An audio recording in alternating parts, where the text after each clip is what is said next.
Hello, this is John Rolis. I'm speaking with Cheri Honkala. She's the vice presidential candidate with the Green Party in the United States and the founder of the Poor People's Economic Human Rights Campaign. My first question is regarding the arrest. People around the world are shocked that you're a vice presidential candidate and the presidential candidate. Both of you were arrested. Can you tell our listeners a little bit about what happened? Sure. Jill Stein and myself, we went down to the Commission on Presidential Debates yesterday, and we wanted to talk to somebody that was in charge, the CPD, because actually 85% of the population can now vote for us because we're on 38 ballots, and it's mathematically possible for us to win the election. So we think that it's up to the American people to decide who should be in the debates and who shouldn't be in the debates. And they decided instead to have the police officers block us from going forward, and we were arrested and taken away with police officers and Secret Service, and we were taken to a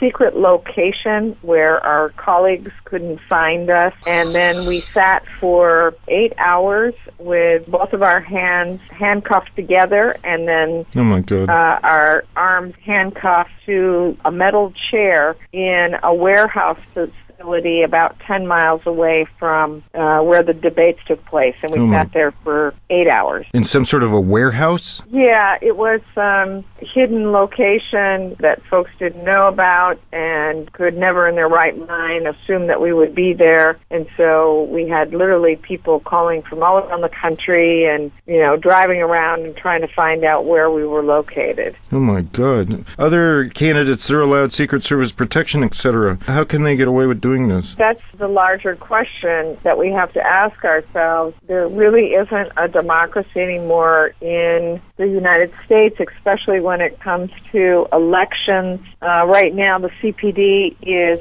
financed by 10 corporate sponsors, and a combination of those corporate sponsors and the one-party system, which is actually Democrats and Republicans that take money from corporations, they pretty much decide who gets to be a part of the process and who doesn't. So most of the folks that are watching on television have no idea that this is actually theater that's taking place. And we're really in trouble in terms of our civil liberties when Homeland Security can take money and, rent warehouses and take people that are on ballots across the country and hide them in a secret location. I think that should, send an alarm, not just to people here in this country, but around the world, because it's definitely not being covered on the media. And I think that the world has just as much to gain from a democracy in terms of the elections that are taking place here, because we're always so busy in other countries saying they need to bring democracy. Sure. Just a reminder, you're listening to an interview with Cheri Honkala. This is unbelievable. Were you intimidated or were you told anything during the time you were detained? Can you tell us about that? Or? No, I mean, Jill and I are very good at knowing how to, keep to ourselves. The physical conditions were bad enough that we didn't want to make it any worse. So we were quiet. We weren't allowed to call anybody and tell anybody where we were. So that was very frustrating. We didn't know when we would get out. We didn't know if somebody would be able to find us. That's outrageous. And then when they finally let us out, they let us out into the cold. They had told our folks from the campaign that had worked very hard and found where we were, that if they sat in the vehicle in front of the location that we were at, that they would be arrested. So they drove a couple blocks down and parked at a restaurant, and so we came out into the cold of the night,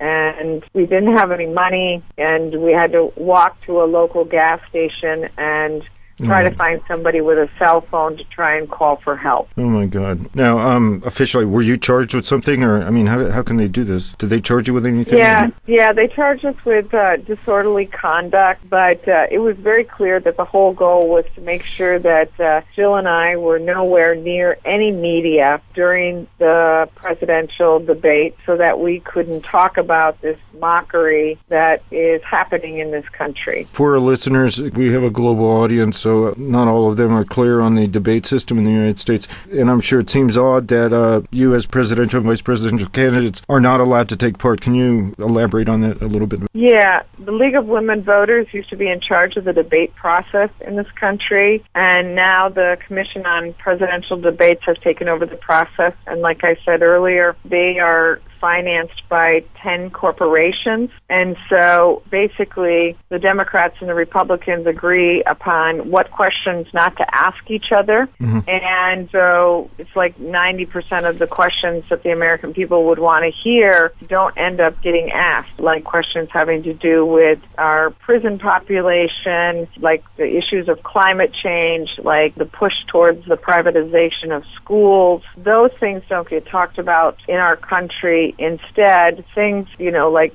Big Bird and whether or not Obama had a press conference at an inappropriate time. Mm-hmm. These are the things that get talked about, not, wars for oil, mm-hmm. or the fact that we have so much money in the elections process.